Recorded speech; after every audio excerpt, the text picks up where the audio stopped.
चलिए हम बात करते हैं नी आर्थराइटिस के बारे में थोड़ा डिटेल में।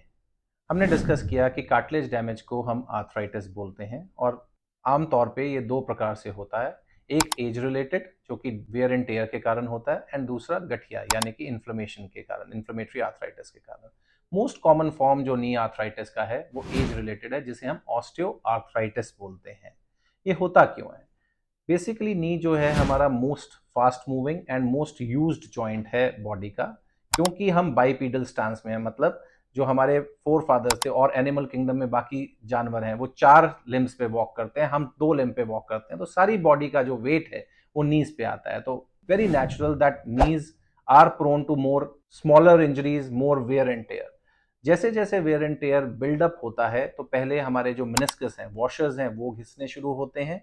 फिर धीरे धीरे धीरे हमारा कार्टिलेज घिसना शुरू होता है। आमतौर पे जो मेनिस्कस और कार्टिलेज की कंबाइंड थिकनेस है वो लगभग लगभग 4 से 8 होती है। आपने बहुत कॉमन तौर पे सुना होगा, आप नी पेन के साथ गए और डॉक्टर ने आपको कहा कि आपकी जॉइंट में स्पेस कम हो गई है। उस जॉइंट में स्पेस कम होने का मतलब ये है कि जो आपका स्पेस में कार्टिलेज और मेनिस्कस है, जो कि एक्सरे में नहीं दिखता है, वो धीरे धीरे थिन हो गया है और it is manifesting as narrowing of the space.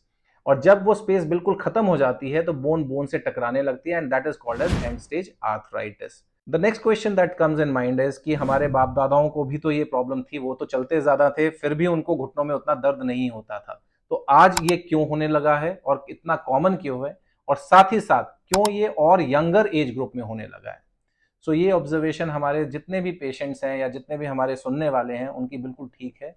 Knee arthritis has become an epidemic, and in modern world it is considered to be a disease of sedentary lifestyle and fast food culture।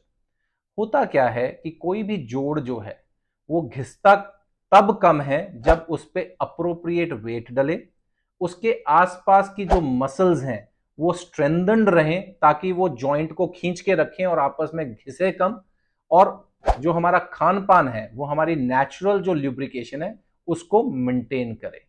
अगर मैं आपको back in time लेके जाऊं तो हमारे जो बुजुर्ग थे उनका लाइफस्टाइल क्या था?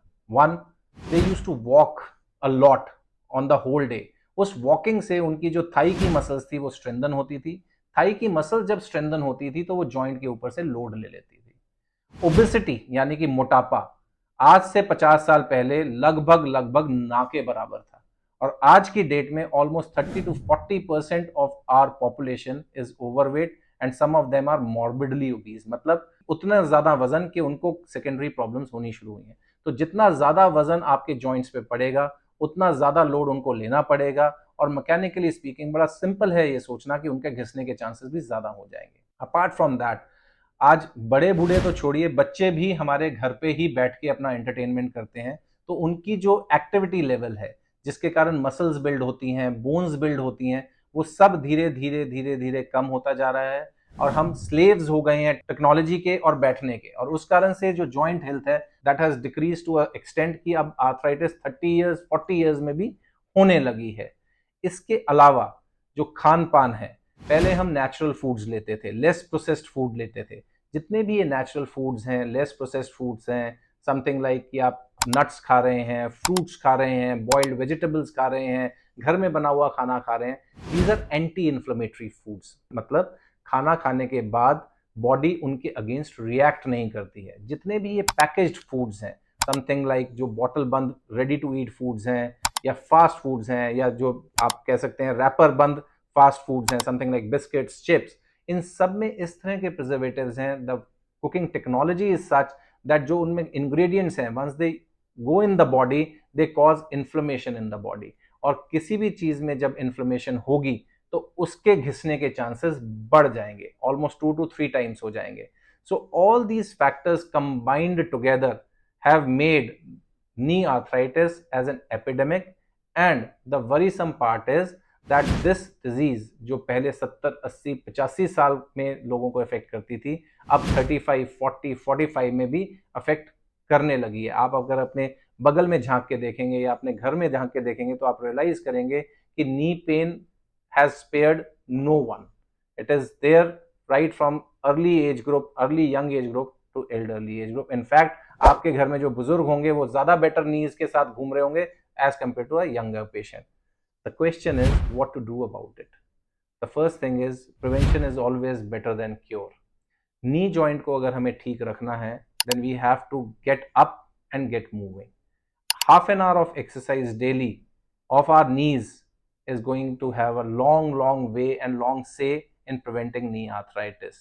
अर्ली आर्थराइटिस में भी अगर हम अपनी क्वाड्रिसेप्स मसल की प्रॉपर एक्सरसाइज करें, कैल्शियम विटामिन डी का इनटेक प्रॉपर रखें, अपने वजन को कंट्रोल रखें, देन हमारा जो नी है that is going to last us the lifetime. और एटलीस्ट हमारा जो पेन है वो कम हो जाएगा और धीरे धीरे रिक्वायरमेंट फॉर एनी इंटरवेंशन कम हो जाएगी.